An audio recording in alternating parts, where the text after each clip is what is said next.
ગુજરાતમાં ધોરણ 1 થી 8ના સ્પેશિયલ એજ્યુકેટરની ચાલી રહેલી ભરતી પ્રક્રિયાને હાલ પૂરતી સ્થગિત કરી દેવામાં આવી છે.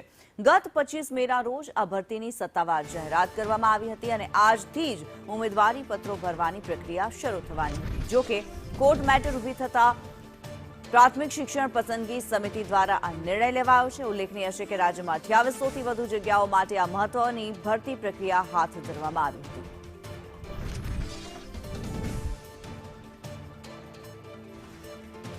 ધોરણ 1 થી 8ના સ્પેશિયલ એજ્યુકેટરની ભરતીની જાહેરાત કરવામાં આવી હતી, પરંતુ આ ભરતી હાલ પૂરતી સ્થગિત કરી દેવામાં આવી છે. કોર્ટ મેટરના કારણે થઈને આ ભરતી સ્થગિત કરવામાં આવી હોવાનું સામે આવી રહ્યું છે. આજથી ઉમેદવારી પત્ર ભરવાના શરૂ થવાના હતા. પ્રાથમિક શિક્ષણ પસંદગી સમિતિની કામગીરી સ્થગિત કરવામાં આવી છે.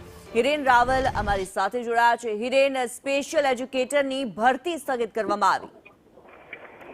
ધોરણ 1 થી 8ની અંદર આ ભરતી પ્રક્રિયા શરૂ કરવા માટે 25 તારીખે જાહેરાત આપવામાં આવી હતી, પરંતુ સુપ્રીમ કોર્ટ હાઈકોર્ટની અંદર આ મેટર હોવાના કારણે શિક્ષણ વિભાગે અત્યારે હાલ આ ભરતી પ્રક્રિયા છે તે સ્થગિત કરવાનો નિર્ણય કર્યો છે. લગભગ 2700 થી 2800 જેટલી જગ્યાઓ પર સ્પેશિયલ એજ્યુકેટર એટલે કે જે દિવ્યાંગ બાળકો છે એ દિવ્યાંગ બાળકોને ભણાવવા માટે ખાસ પ્રકારના શિક્ષકોની જે ભરતી પ્રક્રિયા કરવાની હોય છે એ લાંબા સમય પછી શરૂ થઈ હતી, પરંતુ કોર્ટ મેટરના કારણે આજથી ફોર્મ ભરવાની પ્રક્રિયા સહિતની કામગીરી સ્થગિત કરવા માટેનો પસંદ સમિતિ છે એણે આદેશ કર્યો છે.